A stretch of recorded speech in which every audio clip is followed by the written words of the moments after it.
Bana, katika kipande kilichopita, yani kipande cha 19, tuliishia pale ambapo Don alikuwa amemkamata Rashidi. Na Don sasa anashirikiana na rais mstaafu kumpatia adhabu Rashidi. Sasa tukawa tunajiuliza, je, Rashidi atafanikiwa kutoka mikononi mwa hawa watu wawili, yani Don pamoja na rais yule mstaafu? Bana, ungana nami katika hii sehemu ya 20, mzigo mtambo kuitwa Rise Up. Mimi naitwa Uncle Jay na huu mzigo umetayarishwa na kuandaliwa na Edazaria G Msulwa. Bana, karibu kwenye hii sehemu ya 20 tupate kujua nini hasa kilichoweza kuendelea. Karibu.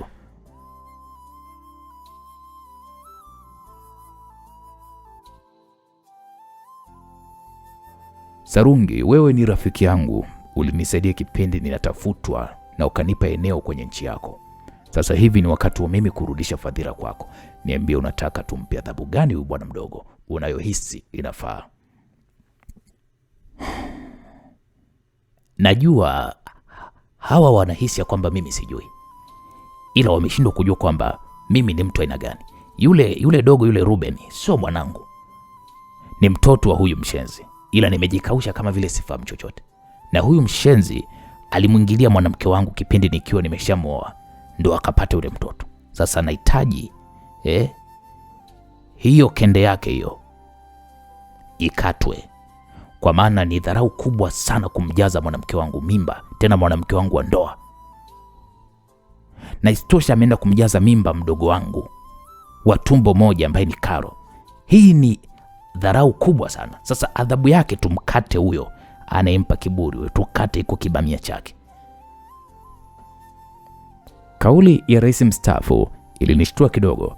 Nilijikuta nikishusha pumzi na taratibu nikaanza kufikiria namna gani navyoweza kuepukana na adhabu hizi za hawa mashetani wawili, Don pamoja na rais mstaafu na mzungumzia Sarungi. Sawa. Sasa huyu akizinduka tutampatia adhabu hiyo, kwa maana kwamba raha ya adhabu ni kuhakikisha mtu anaishuhudia jinsi anavyopokea. Ni kweli. Hapo umenena kabisa jambo. Umenena kabisa. Nikawaona Don pamoja na rais mstaafu wakitoka ndani humo, huku wakiwa wameongozana na walinzi. Geti kubwa la kuingilia ndani ya kiwanda hiki likafungwa. Nikasema wapumbavu kweli yani. Nilijikuta nikitukana huku nikijitazama jinsi walivyokuwa wameniacha mtupu kabisa kama nilivyokuwa nimezaliwa. Taratibu nilianza kujigeuza ili kuifikia kamba iliyokuwa imenifunga miguu yangu, kwani kitu walichokuwa wamekikosea wao ni kunifunga miguuni tu na kuniacha mikono yangu ikiwa iko huru kabisa. Zoezi la kuifungua kamba hii ngumu iliyokuwa imeifunga mikono yangu haikuwa kazi ngumu kwangu. Nilifanikiwa pale, nikajifungua hii kamba na kisha nikatua chini taratibu kwa kutumia tu mikono yangu, huku nikibiringita kama vile tairi. Nikachuchumaa huku nikiwa ninajitazama mwilini mwangu ili kuona kama kuna majeraha yoyote ambayo yapo mwilini mwangu. Kwa bahati nzuri, ajali iliyokuwa imetokea sikuumia sana kama ilivyokuwa kwenye ajali ya kwanza nchini Tanzania. Hapo nikanyata mpaka kwenye moja ya mashine ya kiwanda hiki. Nikachunguza eneo zima na bahati nzuri hakuna mtu yote aliyopo humu ndani. Nikatembea kwa haraka mpaka kwenye moja ya chumba. Kwa bahati nzuri nikakuta mavazi pale ya mafundi. Nikavaa moja ya overall, nikavaa pale na buti, nikachukua pale moja ya spana kubwa na kisha nilianza kutembea kuelekea mlangoni. Nikajaribu kufungua geti hili, ila kwa bahati mbaya nikakuta ya kwamba likiwa limefungwa kwa nje. Nikafikiria kwa muda kidogo na kisha nikatazama madirisha ya vioo yaliyokuwa yapo juu kidogo kwenye kuta za kiwanda hiki. Nikafikiria namna ya kupanda ili nitokee upande wa pili wa kiwanda hiki. Nikachukua pale moja ya bomba kubwa la chuma, nikaligemeza pale ukutani na kisha taratibu nikaanza sasa kupanda kuelekea kwenye moja ya dirisha ambalo kioo chake kilikuwa kimefunguliwa. Nikafanikiwa pale kufika katika dirisha hili na kisha nikachungulia nje. Nikasema shit. Nilijikuta nikishangaa kuona ukuta wa nje ukiwa ni mrefu sana kuliko ukuta huu wa ndani, na kama nikijaribu kuruka basi kitakachofuata hapa ni miguu yangu kuvunjika. Nikajiambia moyoni, hawa lazima wataingia tena humu, kwa siwezi kuhatarisha viungo vyangu. Nilizungumza kwa sauti ya chini huku nikirudi ndani. Nikashuka kupitia bomba hili na nikalirudisha pale nilipokuwa nimelitoa hili bomba. Nikatafuta eneo moja ambalo linaniwezesha mimi kuangalia mlangoni kwa kila mtu atakayekuwa anaingia na kwa kila mtu atakayekuwa anatoka, na eneo hili sio rahisi sana kwa mtu kuweza mimi kuniona. Nikakaa hili eneo. Baada ya dakika kama 25 hivi mlango ukafunguliwa. Waliingia walinzi wawili wakiwa na bunduki zao mikononi. Wakaanza kuulizana pale wao kwa wao ya kwamba huyu mtu ameenda wapi. Yaani hapo walikuwa wananiulizia mimi. Walinzi hawa walihamaki sana, huku wakiwa wanakimbilia katika eneo ambalo nilikuwa nimefungwa, eneo ambalo nilikuwa nimening'inizwa. Nafasi hii walikuwa wameniachia walinzi hawa ilinifanya nikimbie kwa kasi na kimya kimya mpaka katika geti hili. Nikatoka nje kwa tahadhari kubwa mno. Nikaona pale wafanyakazi wengi wakiendelea na majukumu yao katika kiwanda hiki kikubwa. Pale nikajiuliza moyoni mwangu, hiki kiwanda kitakuwa ni cha nini hiki? Nilizungumza na nafsi yangu huku nikiendelea kushangaa. Mlio wa king'ora ulianza pale kunguruma eneo zima la kiwanda hiki. Niliona pale wafanyakazi wakikimbilia kwenye eneo la wazi na wakakusanyika, na mimi pale nikakimbilia nikakusanyika nao. Nilichukua moja ya kofia ngumu zinazofanania kabisa na wafanyakazi hawa. Mkuu wa wafanyakazi hawa akasimama huku akiwa ameshika kipaza sauti, akasema, kazi leo imekwenda vizuri, hivyo kila mtu atapokea pesa yake na tutaonana kesho asubuhi. Wafanyakazi wakaanza pale kushangilia na kutawanyika, na wale walioanza kupokea wakaanza kutoka hili eneo. Nikaambatana na wafanyakazi hawa ambao ni ngumu kuweza mimi kunitambua kwamba mimi sio mfanyakazi mwenzao. Ilikuwa ni ngumu kunitambua kwa sababu nilikuwa nimevaa mavazi kama ya kwao. Nikageuka nyuma nikasoma jina la kiwanda hiki kikubwa na kisha nikaendelea kuifuatisha barabara hii, huku sasa hapo nikiwa nimeongozana na wafanyakazi wengine. Nilimwona mmoja wa wafanyakazi niliokuwa nimeongozana nao akizungumza na simu. Nikamwambia, bwana samahani, unaweza kunizima simu yako? Akasema, poa mwanangu. Kweli akanikabidhi simu yake, mimi nikaingiza namba ya simu ya Leticia na kisha nikampigia. Nikamwambia, Leticia, ni mimi naongea. Oh, Mungu wangu. Rashidi, toka jana unajua ninakutafuta. Nikamwambia, ndio, nipo maeneo ya kiwanda cha DRX. Napafahamu, hebu nisubirie kwenye kituo cha mabasi na kuja kukufuata. Nikamwambia, okay sawa. Nimezima hii simu kwa namba hiyo ya kwangu. Usijali. Nikakata ile simu na kisha nikamrudishia jamaa huyu simu yake, nikamshukuru pale na kisha mimi nikaendelea kutembea hadi nikafika kwenye kituo cha mabasi. Nikatafuta eneo la kukaa na baada ya dakika 12 niliona gari la Leticia likisimama upande wa pili mwa barabara. Nilivuka barabara na kisha nikaingia ndani ya gari nikaondoka hili eneo. Leticia aliniuliza, uko salama kweli mpenzi wangu? Leticia aliniuliza huku akivua kofia hii. Nikasema sio poa. Pole. Ilikuwaje? Unajua muda ule tulipokuwa tunazungumza, lori lilitugonga na kusababisha ajali. Na kuna watu waliweza kututeka na kunizimisha mimi. Nilipokuja kuzinduka nilijikuta nipo kwenye moja ya godown na kile kiwanda nilichokutajia ndo nilikuwa hapo mule ndani. Hapo nilimshuhudia rais yule mstaafu pamoja na Don wakizungumza kuhusiana na namna gani wanavyoweza kunipatia mimi adhabu kubwa nitakapoweza kuzinduka. What? Kwa unataka kuniambia kwamba Don ndio anahusika na hili tukio? Ndio maana yake. Anahusika kwa 100% pamoja na yule aliyekuwa rais wa nchi ya Tanzania. Sasa inakuaje? Fika kwanza nyumbani, nitajua nini cha kuweza kufanya. Kweli tukafika nyumbani kwa Leticia. Alinihudumia kwa kunishona pale jeraha langu la mguuni, ambapo nilikuwa nimechanika sehemu kubwa kidogo kutokana na ajali niliyokuwa nimeipata na damu ilinitoka mpaka ilikauka yenyewe. Leticia akaniambia, Rashidi, nikamwambia naam. Hivi ya maisha yataisha lini? Unamaanisha nini? Lini utawaangusha maadui zako kwa maana kwamba unaishi pasipokuwa na amani? Yaani unacheka siku 2, unalia siku 3. Na ninakumbuka ulishia kuniambia kwamba wewe ni baba na una mwanamke wako ambaye najua atakuwa sasa hivi ni mke wako. Huoni kama kwamba wanakuhitaji? Huoni kama wanakuwa wana hamu na wewe? Kwa mwaka unaona nao mara ngapi familia yako? Hapo nilishusha pumzi kidogo huku nikimtazama Leticia machoni mwake. No, niambie ukweli.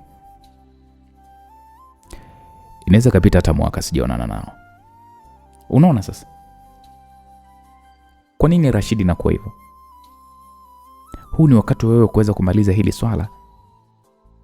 Kipindi kile nilikuwa nina hamu kubwa sana ya kuzaa na wewe, ila nilijiona nitateseka na kumtesa mwanangu kwa maisha yale niliyokuwa ninaishi hadi leo.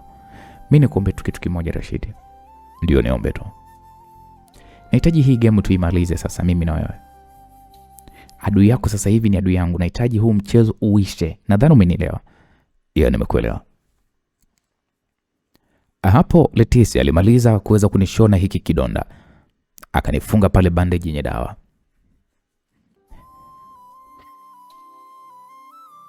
Leticia, anahitaji kuweza kukiweka sawa kichwa changu. Kwa nahitaji kuweza kulala. Sawa, hakuna shaka. Hapo niliingia chumbani, nikajibwaga pale kitandani.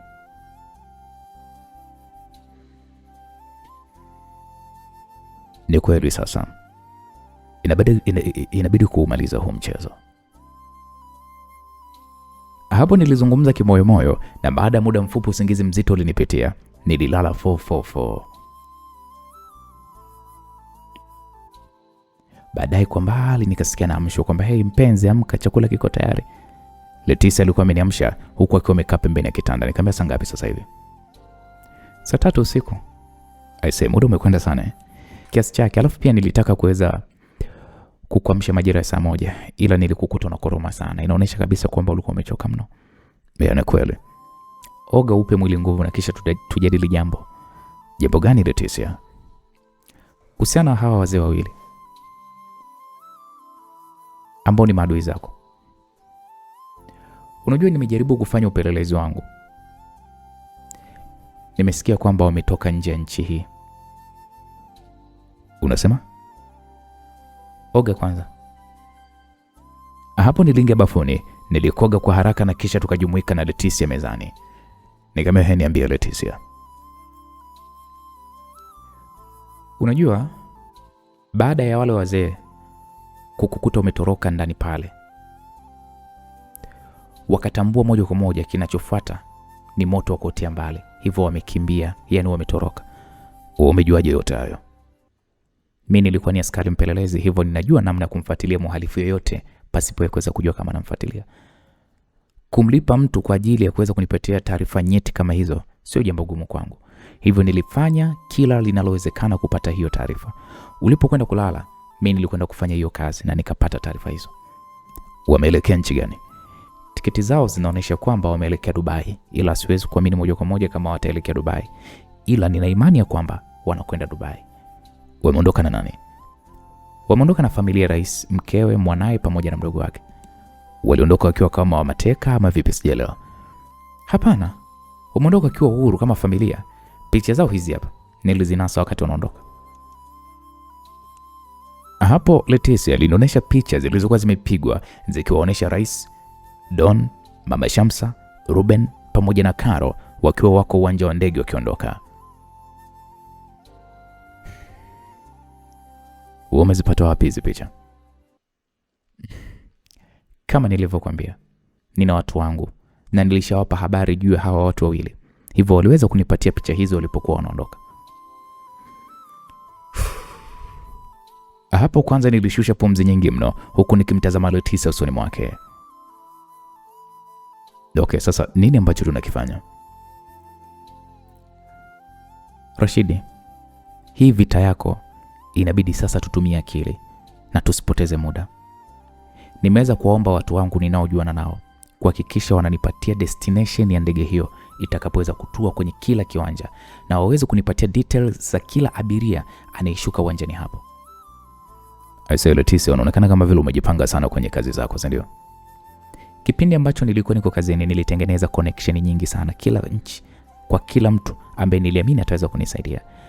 Ni sawa na hata nilivyofanya kwako, kwa maana kwamba nina imani kama ningepatwa na tatizo mimi ungeweza kunisaidia. Ningekusaidia tu.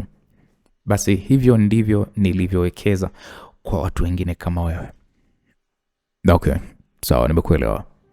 Hivyo tusubiri majibu kwa watu hao, kwa maana kwamba kwa jinsi ndege ilivyoondoka hadi sasa hivi haijatua sehemu yoyote ile. Okay, sawa, nashukuru sana Leticia kwa msaada wako. Niazime simu yako nipige nchini Tanzania. Sawa. Hii hapa, chukua.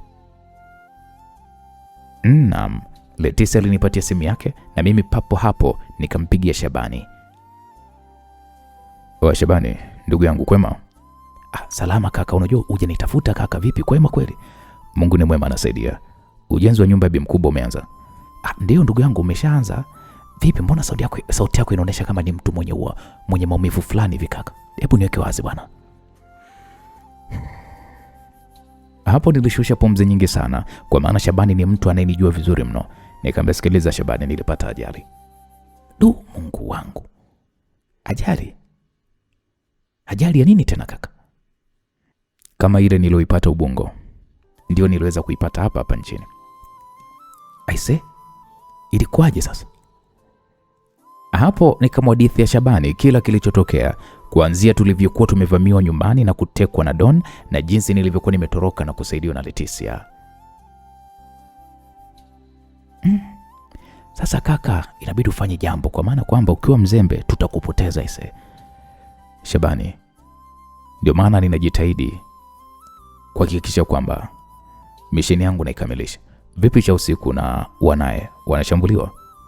Hapana, usalama upo wa kutosha kaka. Basi naomba walinde sana ndugu yangu. Kaka, kwenye hili usijali. Sasa kuna lile swala la biashara ndugu yangu. Unaonaje tukaanza kulifanya mapema huku wewe ukiendelea kushughulika na masuala hayo kina Don na Rais? Hapo umezungumza jambo. Bajeti ni kiasi gani? Kwa kampuni ya mabasi au kuanzia hoteli na miradi yote? Bado sijajua ya hoteli, ila ya mabasi nimeshafahamu. Kuyaagiza nchini hadi kuyasajili na kuanza kufanya kazi itatugharimu kama bilioni 4.5 ambazo kwa kukadiria ni dola kama 2 na ushevi, sio maana? Ndio kaka. Okay, sawa. Basi nitahamisha kiasi cha pesa kwenye akaunti yako. Lakini Shabani, hakikisha kwamba usimamizi wako unakuwa ni mzuri na mambo yanakwenda kama tulivyokuwa tumepanga. Kaka, hilo usijali. Mimi nitasimamia kwa kila jambo. Okay, poa. Hebu nitajia akaunti yako inaweza kupokea kiwango kikubwa cha pesa kila siku. Kweli Shabani alinitajia akaunti namba yake, nikainakili pembeni na kisha nikakata simu. Nataka kumuingizia dola milioni 10. Samani, umesema? Dola milioni 10. Rashidi, po cha masiala. Unayo hiyo pesa? Na mbona ni pesa nyingi sana hiyo? Wewe umeitoa wapi? Nimeitoa kwa Don. Kivipi? Hapo Leticia nikamweleza namna nilivyopata pesa hiyo kutoka kwa Don. Rashidi, kama una pesa kiasiko, hapa ndipo nakumbuka ile ushauri wako uliokuwa umeniambia nianzishe biashara. Kumbe ningepata udhamini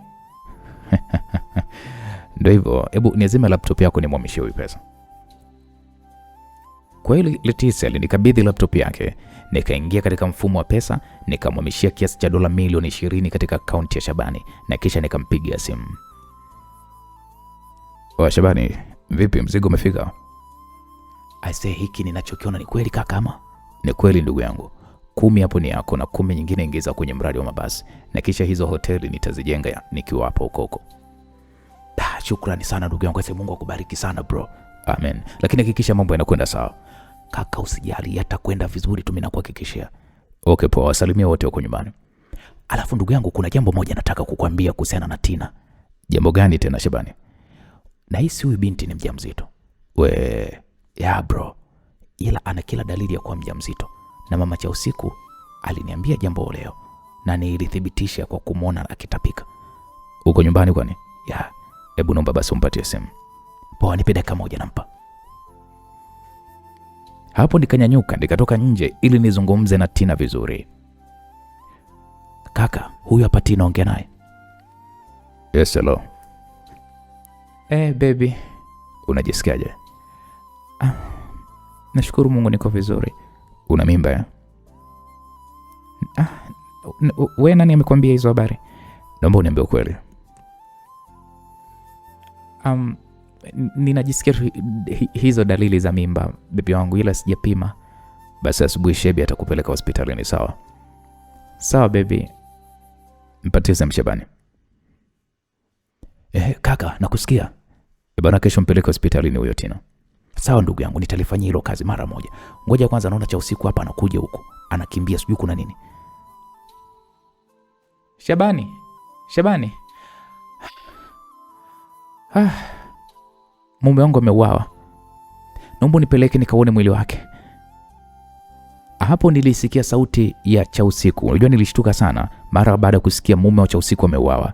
Na swali moja ninalojiuliza, kama mimi nipo huku, Karo na familia yake wapo nje ya nchi, sasa ni nani mhusika na kifo cha yule bwana Nundu? Pale nikamsikia Shabani anamuuliza Chausiku ya kwamba ameuliwa wapi? Ameuliwa na nani? Na nimesikia Shabani akiuliza hilo swali. Chausiku akajibu, sijui shemeji, naomba unipeleke. Maiti yake iko Muhimbili. Okay, sawa, kaingia basi kwenye gari. Oya kaka, unasikia huko? Ya, nakusikia vizuri. Basi ngoja kwanza nikalishughulikia ile. Okay, poa, nipatie ripoti ya kila kinachoendelea huko. Sawa kaka. Si kwa namba hii? Ndio, kwa namba hii. Okay, poa poa. Hapo nikakata simu huku nikimtazama Leticia machoni mwake. Leticia akaniuliza, vipi, kuna nini huko? Yule jamaa tulipanga kumuua ameuawa. What? Ndio. Sasa sijui ni nani mhusika na kifo hiko. Hapo nilizungumza huku tukirudi ndani, kwani Leticia alikuwa ametoka ndani wakati nilipokuwa ninazungumza na Shabani. Au atakuwa na maadui wengine zaidi ya wewe?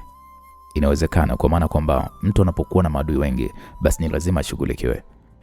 Naam, msikilizaji, baada ya nusu saa kupita, Shabani alinipigia simu. Ndio ndugu yangu. Bwana kaka, ni kweli bwana. Jamaa amefariki, amepigwa risasi ya kichwa na imemtoboa upande wa pili na ubongo wote umefumuliwa. Ngoja nikutumie picha, kwa maana kwamba Chausiku alipoona tu mwili wa mume wake akazima pale pale. Hebu nitumie nimuone. Picha zikatumwa kupitia mtandao wa WhatsApp, nikazifungua, tukaanza pale kuangalia moja baada ya nyingine. Leticia akasema, huyu aliyetekeleza hili atakuwa ni sniper. Kwa nini unasema hivyo? Hiyo risasi ilompiga sio bunduki hizi za kawaida kama pistols, SMG au shotgun. Kwa maana kwamba bunduki hiyo imepenyeza kwenye paji la uso na imekwenda kutokea upande wa pili na kuacha tu tundu. Hiyo risasi ilopita hapo ilikuwa na spidi kubwa vibaya mno. Kwa ni lazima tu itakuwa ni sniper ndiye alifanya huu mchezo. Wakati Leticia anazungumza hayo, simu iliita tena, ilibidi nipokee. Nikamwambia, ndio Shebi. Upo karibu na TV kaka? Ndio, niko karibu na TV. Washa TV ese. Kuna nini? Nchi imepinduliwa tena kaka. Unasemaje? Hapo nilizungumza huku nikiangaza ni wapi ilipo remote. Niliwasha TV hii na kutafuta channel ambayo inaweza kurusha taarifa hiyo. Leticia kaniuliza, vipi, kuna nini? Leticia aliniuliza, na hii ni mara baada ya kuniona mimi nikibadilisha tu channel hizi. Nikasema nasikia nchi imepinduliwa tena. Hebu weka bastoni BBC. Nina ngapi? 229. Hapo nikaweka channel hiyo na kweli tukakuta pale matangazo ya uongozi General Ngatuma kupinduliwa, na aliyetekeleza hilo ni waziri mkuu wa serikali ya rais aliyetolewa madarakani. Tanzania ni nchi imara sana na haiwezi kuchezewa na wapuuzi wenye uchu wa madaraka na wanayoitakia mabaya. Nafasi ya Rais Francis itaendelea kama kawaida na atatolewa madarakani kwa mujibu wa kikatiba. Moja, kushindwa kwenye kura au muda wake wa urais utakapoweza kuisha. Hivyo ninawaomba wananchi wote wa Tanzania kuendelea kuwa na amani, kwani nchi ipo katika mikono salama kuanzia hivi sasa, na wanajeshi wote walioiasi nchi adhabu yao ni kifo na hakuna atakayepelekwa kwenye mahakama yote duniani. Asanteni na Mungu awabariki wa Tanzania. Huu ni mpango wa Donio. Hapo nilijikuta nikizungumza hivyo huku nikizima hii TV. Rashidi, adui yetu hajapiga hatua pekee, ila amepiga msamba. Sio kwa kasi hii aliyokwenda nayo ise. Maneno ya Leticia yalinifanya kwanza nishushe pumzi nyingi mno, huku nikiwa sijui ni kitu gani kimetokea kwa haraka hivi. Hadi karata niliyokuwa ninaitegemea sasa imeshachanika. Tunafanyaje, kwa maana kwamba jamaa anarudi madarakani? Sijui nini cha kufanya Leticia, yani kama vile kichwa changu kimeyumba ghafla. Hebu tulia. Wewe sio kushindwa kirahisi namna hiyo. Fikiria nini cha kuweza kufanya Rashidi. Leticia mara baada ya kuzungumza hivyo aliingia jikoni na kisha karudi na mzinga wa whisky pamoja na glasi 2. Alinikabidhi pale glasi moja, alinimiminia pale whisky kiasi kidogo na kisha naye akajimiminia kiasi chake. Tukagonga pale cheers na kisha kwa pamoja tukanywa kiasi hiki cha pombe. Pombe hii ni kali mpaka ilipoweza kuisha. Akaongeza kiasi kingine kwenye kila glasi. Hebu fikiria ni tufanye Rashid. Lazima tuukate mzizi. Ambao ni Don, sio manake? Ndio ni Don. Hati yako ya kusafiria unayo? Ilipotea kwenye ajali. Basi tutaelekea kwa mtaalamu mmoja hivi akutengeneze passport yako na kisha tutaelekea nchini Tanzania. Nina imani tukiwa Tanzania tutajua nini cha kufanya. Nimekuelewa. Hapo tukaendelea kunywa pombe hii kali na vichwa vyetu vikalewa kisawasawa. Uchokozi wa kimapenzi aliokuwa amewazesha Leticia, tulijikuta tukizama kwenye dimbwi kubwa la mapenzi huku kila mmoja akifuria penzi la mwenzake. Asubuhi na mapema tukaelekea kwa mzee ambaye anatengeneza hati za kusafiria kwa njia za magendo. Akanitengenezea pale hati yangu ya kusafiria. Tukamlipa pale kiasi alichokuwa nakihitaji na majira ya mchana tukakata tiketi ya ndege kwa ajili ya kurudi nchini Tanzania. Majira ya saa 9 alasiri tuliingia ndani ya ndege na safari ya kurudi nchini Tanzania ikaanza. Tukafika uwanja wa ndege. Kitu kilichobadilika kidogo ni ulinzi wa wanajeshi wanao katiza katika kiwanja hiki. Nahitaji nikae hotelini ili niwe huru kufanya upelelezi wangu. Leticia alizungumza huku tukiwa tunatoka nje ya uwanja. Nikamwambia utaki kufikia kwangu? Sio kwamba sitaki, ila sitakuwa huru. Wewe mwenyewe unafahamu kazi hii jinsi inavyoendeshwa. Na leti kama ungekuwa unaishi wewe mwenyewe hapo ni kweli, lakini hauishi wewe mwenyewe, uko na familia. Nimekuelewa Leticia. Unahitaji hoteli aina gani? Hoteli yoyote. Ila tu ningependa hoteli ya kawaida kwa sababu itanipatia uhuru wa mimi kufanya kazi yangu kiufasaha. Ni lazima nipeleleze ni namna gani mambo yanavyokwenda kwenye hii nchi na tutakuwa tukionana mara kwa mara. Na okay, sawa. Hapo kweli tuliingia ndani ya taksi na moja kwa moja tukaelekea mpaka kwenye hoteli ambayo nilikuwa nimeiona. Ni eneo zuri kwa Leticia kukaa. Baada ya hapo nikaelekea nyumbani kwangu. Nikamlipa pale dereva taxi kiasi anachonidai na kisha nikashuka ndani ya hii taxi. Nikaminya pale kengele getini na kisha geti likafunguliwa. Tina alinikumbatia kwa furaha huku akinipiga mabusu mfululizo. Asante bebe, umerudi. Umerudi. Mungu huyu jamani. Asante bebe wangu, umerudi. Unaendeleaje? Nipo vizuri japo kuna huzuni humo ndani. Mume wa dada cha usiku amefariki. Do? Ndio hivyo, ameuawa. Vipi wewe na mwanangu ajaye, mpo salama kweli? Nashukuru Mungu tuko salama. Shemeji alinipeleka hospitalini na kweli nimekutwa na mimba. Hapo tukaingia ndani, niliwakuta kina mama wengi, baadhi yao ni kutoka mtaani kwangu nilipokuwa nimekulia. Shemeji alinifuata pale, tukasalimiana na moja kwa moja tukaelekea jikoni. Vipi cha usiku yuko wapi? Cha usiku yuko chumbani. Chumbani yupo na madaktari kidogo, presha inamsumbua. Okay, msiba uko hapa? Hapa. Hao ni rafiki wa mama, wamekuja kumfariji tu, ila walishazika kwa taratibu za Kiislamu. Wamezika leo majira saa 4 za asubuhi. Okay, shemeji Shebi yuko wapi Shabani? Ametoka mara moja. Kuna mpya gani ukiachana na msiba? Hakuna mpya yoyote shemeji yangu, ila tu hongera kwa kumjaza Tina. Shukrani. Hapo nikasalimiana na wamama hawa na kisha nikaelekea chumbani kwa cha usiku. Nilimkuta pale akiwa amelala kitandani huku ametundikwa drip ya maji na pembeni yake alikuwa yuko nesi. Habari? Salama. Mgonjwa anaendeleaje? Hali yake kidogo ni unafuu kwa sasa, tofauti na jana. Nesi aliponijibu hivyo nilikaa pembeni kitanda hiki huku nikimtazama cha usiku machoni mwake. Unajisikiaje? Afadhali kidogo. Utakuwa salama mshikaji wangu, sawa? Nashukuru. Nesi, naomba tupishe kidogo. Nesi alitoka ndani hapa na nikabaki mimi na cha usiku. Rashid. Naam. Unaweza kujua ni nani ambaye amehusika na kifo cha mume wangu? Kwa kweli sijui. Jana nilipokuwa nazungumza na Shebi ndo nilisikia hiyo taarifa uliokuwa unamwambia, na ndo maana leo nimerudi.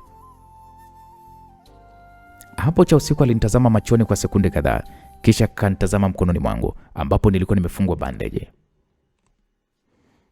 Umefanyaje hapo mkononi? Nilipokuwa Madagascar nilipata ajali ya gari nikaumia hapa mkononi. Pole. Nashukuru mpenzi wangu. Nani alikupatia taarifa ya kifo cha mumeo? Ni mlinzi wake, na aliniambia kwamba amedunguliwa alipokuwa anashuka ndani ya gari lake la kifahari na akafariki papo hapo. Pole sana. Nashukuru Rashidi. Japo yule mwanaume nilikuwa simpendi, la kusema ukweli, nilipoona maiti mwili wangu wote ulijawa na ganzi kubwa sana na nikajikuta nikishiwa nguvu kabisa, nikazimia. Pole, ila kama unavyosikia nchi imepinduliwa tena. Na nani? Kwani huna habari? No, mimi sijui chochote. Maskini, pole sana. Nchi imepinduliwa na aliyekuwa waziri mkuu, na serikali iliyoondolewa madarakani inarudi tena, na yule General Ngatuma naye pia ameuawa. Hivyo kwa 100% mume wako ameuawa na watu walioipindua serikali. Si wataniua na mimi? Kwa nini wakuwe? Si mke wa msaliti? Hapana. Huna hatia yoyote itakayokufanya wewe kuuawa. Hivyo unatakiwa tu kuwa na amani na maisha yako. Rashidi, naogopa. Usiogope. Ngoja mimi nikabadilishe nguo, sawa? Kweli hapo nilitoka ndani hapa nikaingia chumbani kwangu. Nilimkuta Tina akiwa amevalia kanga moja tu. Taratibu akaifungua kanga hiyo, ikadondoka chini. Rashidi, unajua mimi ninamzuka na wewe. Nimeshindwa kukuvumilia. Tina alizungumza huku akinisogelea taratibu. Tulianza pale kupasha kipolo. Nikamlaza pale taratibu. Nikamwambia kuna msiba mke wangu. Bwana Rashidi, sitopiga kelele. Taratibu tu. Tina alizungumza huku akifungua zipu ya suruali nilikuwa nimevaa. Akamkamata pale askari wangu na taratibu akafanya vile alivyokuwa anahitaji kufanya. Basi taratibu tukaendeleza huu mtanange. Kila mara Tina alikuwa anajizuia kutoa sauti mpaka tunamaliza huu mtanange, jasho linatumwagika kisawa sawa. Tukakoga pale kwa pamoja. Tina hadi naendelea pale nguo za kuvaa. Tulitoka chumani hapa, nikakutana na Shabani katika korido moja. Tukatoka nje na tukakaa kwenye kibanda cha kupumzikia, mimi pamoja na Shabani. Niambie ndugu yangu Shabani. Bro, I say hali ndo kama hii, mambo yanakwenda haraka sana. Yule mshenzi anarudi tena madarakani, tunafanyaje? Kusema ule kweli ni shughuli pevu ndugu yangu. Na yule mshenzi yule mwanamke, si bado yuko naye yule? Ndio wako pamoja. Sasa hivi vita safari hii kaka, inabidi tufanye maamuzi magumu, kufa ama kupona. Ni ukweli kabisa. Vipi, umepata basi ngapi? Nimeagiza basi 20 kwanza. Na hizi ndizo picha zake zinachorwa, na nimeshafungua kampuni ya basi hizo, na nimenunua pia godown moja na nyumba moja ambayo ndo zitakuwa ofisi za mabasi yetu. Shabani alinionyesha picha za mabasi yanayoendelea kuchorwa namna tunavyohitaji yawe. Okay. Ni mazuri. Ni mazuri. Nimepanga yawe yanakwenda Dar, Mwanza, Mbeya, Iringa, Tanga, Nairobi. Kazi nzuri sana ndugu yangu. Nimepoteza simu yangu, hivyo baadaye ninahitaji tuelekee madukani nikanunue nyingine. Usijali kaka, hilo limeisha. Nimechoka sana ujue. Umechoka nini? Maisha tu yani. Natamani kama vile nife tu yani, sielewi. Rashidi, bwacha ujinga ndugu yangu. Kwa nini unakata tamaa mapema hivyo? Kaka, kuna kipindi nikiwa kama binadamu nakosa hamu ya kuishi. Pesa ninayo, nina wanawake wazuri, nina watoto, ila sitamani tu kuishi kwenye dunia. Natamani kama Mungu anichukue hata sasa hivi, ili hizi dhahma ziweze kuniepukika ndugu yangu. Hapo nilizungumza kwa sauti ya upole, huku hali ya kukata tamaa ikiwa imenitawala mno moyoni mwangu. Nikuulize kitu kaka? Niulize tu. Nini kimetokea, kwa maana kwamba sijakuzoea kukuona ukiwa unakata tamaa mapema namna hiyo? Shabani. Ndio kaka. Katika maisha yangu nimepitia mambo mengi sana. Na katika yote hayo, 80% ni mabaya. Sijapitia mazuri ya kusema kwamba yamenifurahisha. Najua nitakuwa na mwisho mbaya. I know that. Unamaanisha nini kusema kwamba utakuwa na mwisho mbaya kaka? Nimeua watu wengi sana. Nimefanya mambo mengi sana maovu. Unahisi nini kitakachokwenda kufuata mara baada ya uovu huo wote niloweza kufanya? Nitakufa na sijui nitakufaje ndugu yangu. Nahitaji kufanya jambo la mwisho na kisha baada ya hapo nitajua nini cha kufanya. Jambo gani hilo jambo la mwisho? Nahitaji kumuua Don. Na baada ya kumuua Don na mimi nitajiua pia. Hey. Hapo Shabani macho alimtoka kwa mshangao, kwa maana hajategemea kama nitazungumza jambo kama hili. Ila kusema ukweli, ninatamani maisha yangu yafike tamati ili niweze tu kupumzika. Kwani niliyoyafanya hadi sasa hivi, ninaamini ya kwamba nimetosheka.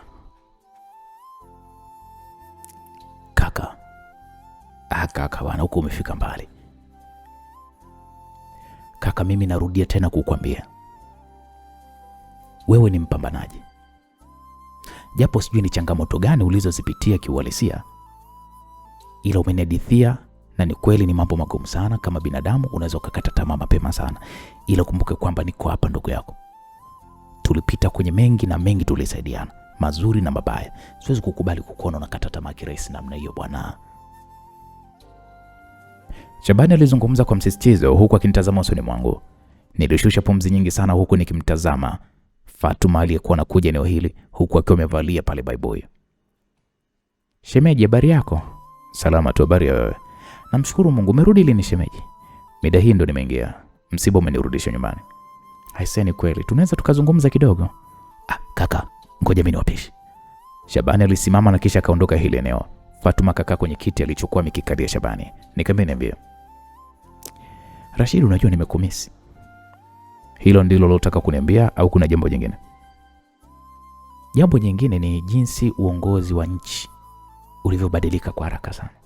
Ndio, nimesikia hilo. Sasa kama adui yako anarudi madarakani itakuwaje? Swali la Fatuma likanifanya kwanza nishushe pumzi kidogo huku nikimtazama machoni mwake. Nani adui yangu? Si rais anayerudi madarakani. Najua ni adui yako kwa sababu amechukua mke wako wa ndoa. Uona mawazo gani? Hapo nilirahisisha mada hii kwa kumuuliza swali Fatuma, swali ambalo kusema ukweli ninahitaji kusikia maoni yake.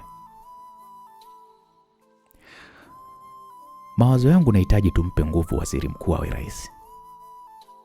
Unamaanisha nini? Rashidi, siasa ni mchezo wa karata.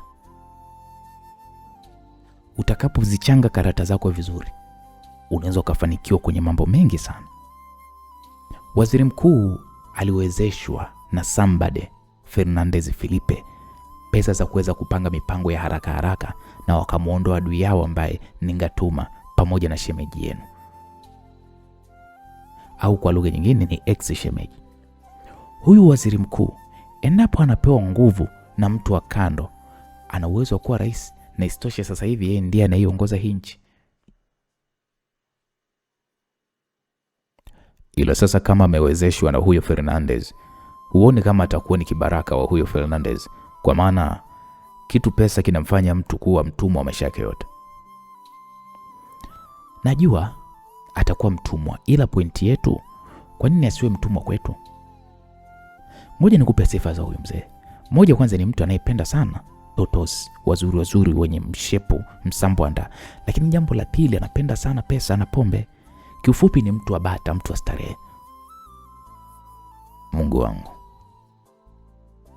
mtu kama huyo kweli akipewa nchi anaweza kufanya kile ambacho wananchi wanakihitaji kweli akifanya?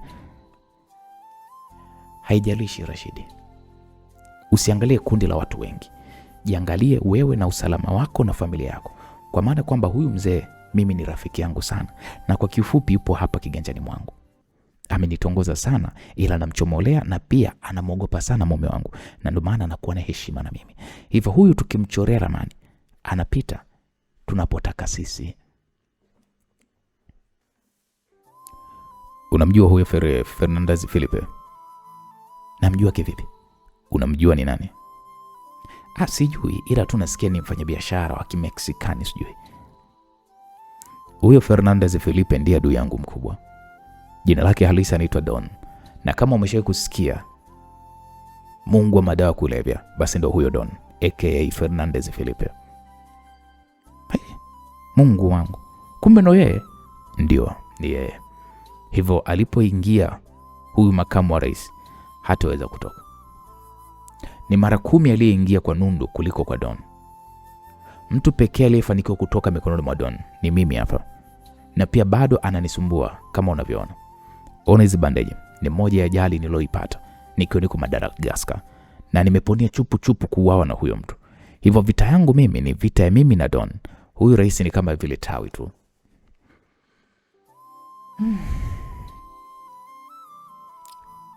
Nimepata wazo. Wazo gani? Kwani tusimtafute mtu mwingine mwenye nguvu kwenye chama chao, tukamwezesha kuachana na rais huyu anayerudi madarakani? Kwani uchaguzi si baada ya miaka kama 2? Na unataka tukae miaka 2 tukiwa tunawatazama tu au? Hapana. Huyu aling'olewa madarakani kwa sababu ya kutokuaminiwa. Ili aweze kurudi ni lazima kwanza chama chake kimpigie kura na kisha bunge likae na limpitishe. Mimi na wabunge wengi naojuana nao na wenye kuweza kunisaidia kwenye hili. Akikosa kura ya chama chake au akipata, basi bungeni tunakwenda kumbamizia. Hivi Fatuma, unajua kwamba mimi sio muumini kabisa wa hayo mambo ya siasa? Najua Rashidi, ila kwa sasa ndio kadi tulionayo mkononi. Ukitaka kumua huyu mzee, kumbuka kuna usalama wa taifa. Watakutafuta kukudhuru, au unataka kutangazwa kuwa wewe ni gaidi kama ilivyokuwa kipindi kile cha kwanza? Inaonekana profesa yangu umeisoma sana. Nisiwe mwongo, ni kweli nilikusoma kwa namna ninavyojua mimi, na nikapata kukuelewa kwa mambo mengi tu. Kwa nini umefanya hivyo? Kwa sababu nimekupenda Rashidi. Haijalishi na mume au mpenzi au rafiki yangu, ila tu nimekupenda kwa maana kwamba moyo wangu una haki ya kuchagua ninachokipenda na ninachokihitaji pia. Ilo ni mke wa mtu, unajua hilo. Najua, ila ni mume wa mtu pia. Hapo nilijikuta nikitabasamu kwa maana Fatuma anaonesha ujasiri ambao sikutegemea kabisa kutoka kwake.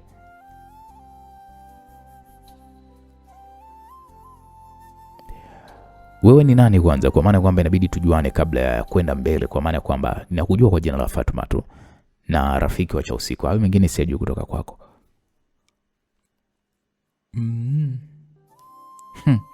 Mimi majina yangu ni Fatuma Makwega.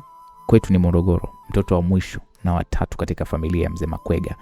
Babangu mimi alikuwa ni general wa jeshi miaka ya nyuma huko. Kakaangu ni mkurugenzi wa shirika la umeme. Dada anayenifuatia ni mhasibu mkuu wa BOT. Mimi ni mdananda tu. Unamaanisha nini kusema mdananda? Baada ya kumaliza PhD yangu kwenye masuala ya uhasibu, niliingia jeshini. Nikapiga kazi kwa miaka 4 na huko ndipo nilipokutana na mume wangu na tukafunga ndoa tulipokuwa tupo huko jeshini. Kutokana na kwamba akili yangu haikuwa sawa kabisa kwenye maisha ya kuajiriwa, kwa niliamua kuachana na jeshi na kufanya pale biashara pamoja na kuingia kwenye siasa, ambapo huko nilitengeneza connection nyingi sana, kwa maana kwamba mume wangu alishia kuniambia kwamba ndoto yake ni kuja kuwa rais. Hivyo ili nitimize ndoto za mume wangu, ni lazima nihakikishe kwamba natengeneza mazingira mapema kabla ya kuwa rais. Hebu ngoja kwanza. Mume wako bado ana ndoto za kuwa rais? Hadi anaingia kaburini bado anazo? Hapo nikakaa kimya kwa muda kidogo. Usitaki kuniambia kwamba mume wangu arudi achukue nafasi? Una miaka mingapi? 48. Usinione mrembo, nimekula maisha. Hii baby face ndio inanifanya nionekane vile mdogo. Una sifa za kugombania urais? Mimi? Ndio. Jeshini umepita na unajua masuala ya usalama wa nchi. Unajua siasa ya hii nchi na wanasiasa wengi wapo mikononi mwako. Why tusitumie hiyo nafasi kipindi cha kwanza ukagombania na ukawa wewe, na kipindi cha pili uongoze ukamwacha mume wako? Usigune. Kwa sababu hatuwezi kuwekeza kwa mtu ambaye hatujui huko mbeleni atatufanya vimbwanga vya aina gani. Si unajua madaraka yanavimbisha kichwa, ila wewe naweza kuwekeza kwako. Ngoja kwanza nizungumze na mume wangu, kwa maana kwamba sikuwa na malengo wala mawazo haya. Akisema hapana, utaacha hii nafasi iende. Ni mume wangu, niko chini yake na sio juu yake. Basi zungumza naye kisha nipatie jibu. Naenda kuzungumza naye sasa hivi, nipe dakika 15. Na okay, sawa. Naam. Fatma akasimama na kisha aliondoka. Eneo hili nilibaki tu nikimtazama jinsi uwezele lake lilivyokuwa linatikisika kiasi cha kunifanya sasa mpaka nishushe pumzi nyingi mno. Nikajiambia moyoni, ese kumbe usilolijua ni sawa na usiku wa giza bwana. Kumbe huyu bwana ni mjeda, ni poti, ni askari. Kumbe ukiingia vibaya bwana nakuvunja ese, nilikuwa sijui kabisa ese. Hapo nilizungumza huku nikimtazama Fatma akiwa anafungua mlango gari lake aina ya Toyota VX V8. Baada ya dakika kama 7 Fatma akatoka na kurudi nilipo. Naona uso wako una furaha. Furaha tena sana tu kwa sababu Mr. amekubali niweze kugombania hiyo nafasi. Na nimemweleza wazo lako la kwamba mimi ninakwenda kumsafishia njia. Miaka 5 sio mingi. Nikipiga 5 naye anakuja kumalizia 10 mwisho. Umeona? Sasa hapa inabidi tu tuanze kufikiria nje ya box, Rashidi. Siasa yetu, moja, inahitaji pesa, na 2, inahitaji kuwa na watu ambao ni blackmail, watu ambao tunafanya nao kazi. Unamaanisha nini kwenye kuwa blackmail? Kila binadamu ana udhaifu wake, si ndio? Yeah. Hawa wanachama ambao nikizungumza nao na kulipitisha jina langu liweze kusimama kwenye kinyang'anyiro cha urais, wanaweza wakala pesa na hiyo kura nisiipate. Cha kufanya ni kuhakikisha kwamba kila mmoja tunapata profile yake yenye mazuri na mabaya yake, ambayo anahisi ni asirini, ili anapokula pesa yetu ajue kabisa sisi tunajua ya kwake. Hii itasaidia kuweza kuua mawazo yake kiherehere cha kutaka kutoka kwenye mikono yetu.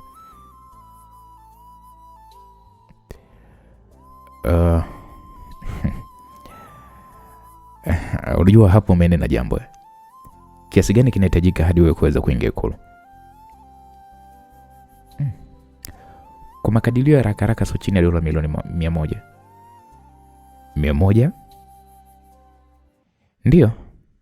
Haziendi zote, ila hapo tutakuwa tuna nguvu ya kumnunua yeyote yule ambaye sisi tunamtaka. Rashidi, ukiachana na nguvu ya Mungu, kitu kingine chenye nguvu hapa duniani ni pesa, mpenzi wangu. Kwa hiyo unanihakikishia kwamba ukipata pesa hiyo unaweza kuingia madarakani kwa 100%, Rashidi? Hapo nikazungumza kimoyomoyo, nikasema mimi pesa ninazo, lakini nyingi ni haramu, na hii kazi yenyewe ndio haramu, inatakiwa ifanye kazi hii ya haramu. Hapo nilizungumza kimoyomoyo huku nikimtazama Fatma usoni mwake. Rashidi, mimi nakuhakikishia nitakuwa mbwa wako kuanzia kwenye mapenzi mpaka kwenye lolote utakaloweza kulihitaji ndani ya hii nchi. Mimi sihitaji kukufanya wewe kuwa mbwa wangu kwa sababu mimi siko hivyo, sina hiyo tabia. Ninachokihitaji mimi ni kuweza kufyekelea mbali huyu Don pamoja na huyu kenge wake. Ni wafyekelea mbali wote wawili. Sawa? Ni hayo tu ama? Usijali, yatafanikiwa, kwa maana kwamba kama ni ushawishi kwenye chama, huo ushawishi mimi ninao, na nguvu ndani ya chama ninayo. Cha kufanya mimi ni kuanza tu harakati za kuweza kulipandisha jina langu liwe kileleni zaidi.